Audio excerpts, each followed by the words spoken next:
എന്തിനാണ് പേടിക്കുന്നേ? താൻ എന്റെ ഭാര്യയായിട്ടല്ലേ ഇങ്ങോട്ട് കയറി വരുന്നേ. അതുകൊണ്ട് തന്നെ എനിക്ക് പേടി. നിങ്ങളുടെ വീട്ടുകാരൊക്കെ എന്നോട് എങ്ങനെ പെരുമാറുന്നതെന്ന് ഓർത്തിട്ട് എനിക്ക് ഇപ്പം തന്നെ കൈയും കാലൊക്കെ വിറയ്ക്കുക. എടോ, എനിക്ക് വേറൊരു വഴിയില്ലാഞ്ഞിട്ടല്ലേ ഞാൻ തന്നെ ഒരു ഹെൽപ്പിന് വിളിച്ചേ. താൻ എന്റെ ബെസ്റ്റ് ഫ്രണ്ടാന്ന് പറഞ്ഞിട്ട് ഇപ്പൊ ഇങ്ങനെയാണോ പെരുമാറുന്നത്? എന്നാലും ഇപ്പം ഭാര്യ എന്നൊക്കെ പറഞ്ഞ് കയറി വരുമെന്ന് പറയുമ്പോ എനിക്ക് ആകെ പേടിയാവുന്നു, കൈയും കാലം വിറയ്ക്കുക. ഓ, വേറൊരു വഴിയില്ലാഞ്ഞിട്ടല്ലേ? ഇല്ലെങ്കിൽ ഞാൻ എന്റെ മുറപ്പണിനെ കെട്ടേണ്ടി വരും. മറ്റൊരു വഴിയില്ലാഞ്ഞിട്ടാ ഞാൻ നിന്നെ വിളിച്ചേ. ശരി ശരി. മനുമോൻ ഇത്ര നേരമായിട്ട് വന്നില്ലല്ലോ. അവൻ എന്താ എവിടെ പോയിരിക്കുക?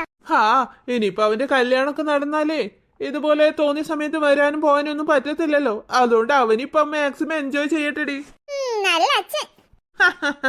അമ്മ ദേ ഒരുപാട് നേരമായി ചോദിക്കുന്നു. അമ്മയ്ക്ക് നല്ല ദേഷ്യം വരുന്നുണ്ട്.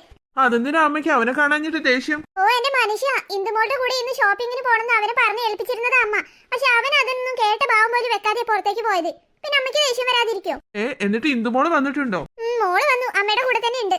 ഒരു കണക്കിന് എന്റെ പെങ്ങളെ മോളെ തന്നെ അവനെ കൊണ്ട് കല്ലുവേഗം കഴിപ്പിക്കാൻ തീരുമാനിച്ചതേ നന്നായിന്നാ എനിക്ക് തോന്നുന്നേ. അതെന്താ അങ്ങനെ? ഇവന്റെ ഈ മൂശയായിട്ട് പിടിച്ച സ്വഭാവത്തിനെ വേറെ വല്ല പെൺപിള്ളേരും ആണെങ്കിലേ പോട്ടെന്ന് പറഞ്ഞ് ഓടിപ്പോയാലോ? പിന്നെ എന്റെ മോൻ അങ്ങനെ മൂശയായിട്ട് പിടിച്ച സ്വഭാവമൊന്നുമില്ല. ദേ, എന്റെ കുഞ്ഞിനെ വല്ലതും പറഞ്ഞാലുണ്ടല്ലോ. അത് ശരി, മോനെ കുറിച്ച് എന്തെങ്കിലും പറയുമ്പോഴേക്കും അമ്മയ്ക്ക് ദേഷ്യം വന്നു. നമുക്ക് ആകെ അവനൊരു മോനല്ലേ ഉള്ളൂ. എന്നിട്ട് അവനെയാണോ നിങ്ങൾ ഇങ്ങനെയൊക്കെ പറയുന്നത്? കൊള്ള നീ തന്നെ അവനെ കൊഞ്ചിച്ച് ഓമനിച്ച് ഇങ്ങനെ വഷളാക്കിയത്. എന്നിട്ടിപ്പോ അവൻ എന്ത് പറ്റിയെന്നാ? നല്ല രീതിക്കാവല്ലേ അവൻ നമ്മുടെ ബിസിനസ് ഒക്കെ കൊണ്ടു നടക്കുന്നത്. പിന്നെ നമ്മളോടൊക്കെ എന്തൊരു സ്നേഹം അവന്, അതല്ലേ വേണ്ടത്. എന്നിട്ട് എന്താ കല്യാണത്തിന്റെ കാര്യം പറഞ്ഞിട്ട് കമാന്നൊരു അക്ഷരാവും മിണ്ടാത്തെ? അവൻ മിണ്ടാത്തൊന്നുമല്ലല്ലോ. അവൻ ഈ കല്യാണത്തിന് താല്പര്യമില്ലാന്ന് അവൻ എന്നോട് അപ്പം തൊട്ടേ പറഞ്ഞോണ്ടിരിക്കുന്നേ. പിന്നെ അമ്മയുടെയും നിങ്ങളുടെ നിർബന്ധം സഹിക്ക് വയ്യാതെ ഞാൻ അവനെ നിർബന്ധിച്ചതാ. അതുള്ള ഇതിലും നല്ലൊരു ബന്ധം നമുക്ക് എവിടുന്ന് കിട്ടാനാ? അങ്ങനെയൊന്നും പറയണ്ട. എന്റെ മോനെ കൊത്തിക്കൊണ്ടാവാനേ പുറത്ത് പെൺപിള്ളേർ ക്യൂ നിൽക്കും. അത് ശരി, അപ്പൊ നിന്റെ മനസ്സിലിരിപ്പ് അതാണല്ലേ? അപ്പൊ നിനക്ക് ഈ ബന്ധത്തിൽ താല്പര്യമില്ലെന്നാണോ നീ പറയുന്നേ? താല്പര്യക്കുറവൊന്നുമില്ല. ഇന്ദുമോള് നമ്മുടെ കൺമുന്നിൽ കിടന്ന് വളർന്ന കുഞ്ഞല്ലേ. അതുകൊണ്ട് തന്നെ അവള് നമ്മളെ മരുമോളായി വരുന്നത് എനിക്ക് സന്തോഷമേ ഉള്ളൂ. അതുകൊണ്ടല്ലേ ഞാൻ അവനെ നിർബന്ധിച്ചേ. പക്ഷെ അവന്റെ മനസ്സിൽ എന്താണ് എനിക്കിതുവരെ മനസ്സിലായിട്ടില്ല. ഇനി വേറെ വല്ല പെൺപിള്ളേരും അങ്ങനെ ഉണ്ടോന്ന് എന്റെ സംശയം.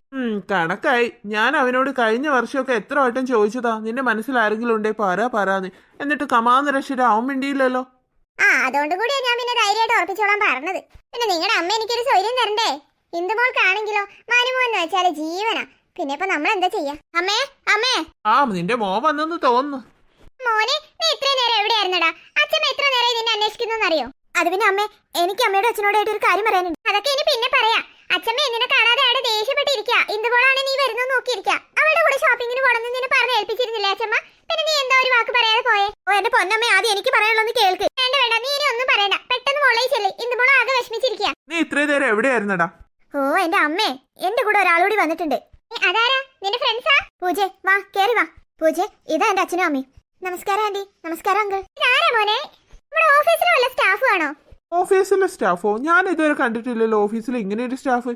എന്തായാലും നല്ല സുന്ദരി മോള്. Thanks aunty. അമ്മേ, ഇവളെയാണ് ഞാൻ കല്യാണം കഴിക്കാൻ പോകുന്നത്. എന്താ മോനെ? അമ്മ കേട്ടില്ല. എന്താ മോൻ പറഞ്ഞത്? അമ്മേ, ഇത് പൂജ. ഞാൻ വിവാഹം കഴിക്കാൻ പോകുന്ന പെൺകുട്ടിയാണെന്ന്. എടാ, നീ എന്താ പറയുന്നെന്ന് നിനക്ക് വല്ല ബോധമുണ്ടോ?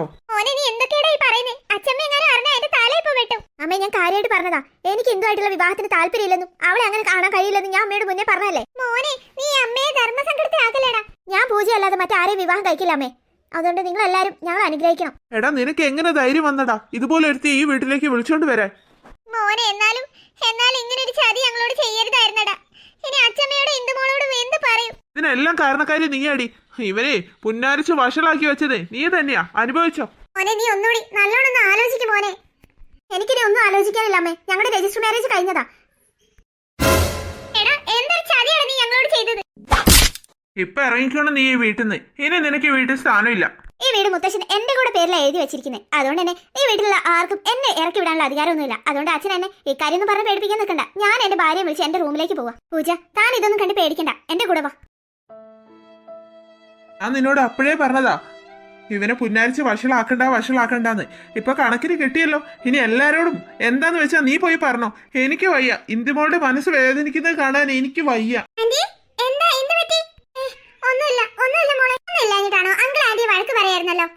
അതൊന്നുമില്ല മോളെ.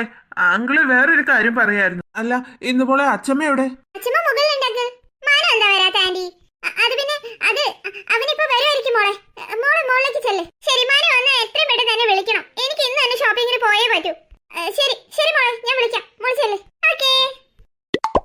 എന്നോട് ഞാൻ ഒരു കാര്യം പറഞ്ഞേക്കാം. നിന്റെ മോനോട് നീ എന്ത് പറഞ്ഞിട്ടാണെന്നൊന്നും എനിക്ക് അറിയണ്ട.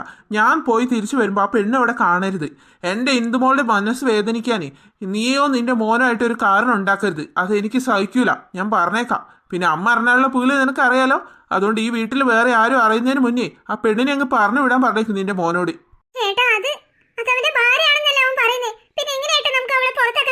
പിന്നെ ഭാര്യ വീട്ടുകാരെ അറിയാതെയാണല്ലോ കല്യാണം കഴിക്കുന്നത്. എവിടുന്നോ ഒരു പെണ്ണിനെ വിളിച്ചോണ്ട് വന്ന് ഇവന്റെ ഭാര്യയാണെന്ന് പറഞ്ഞാലേ നമ്മളത് വിശ്വസിക്കാൻ പോവല്ലേ? നീ ഞാൻ പറയുന്നത് കേട്ടാ മതി. അവളെ പിടിച്ച് പുറത്താക്ക്.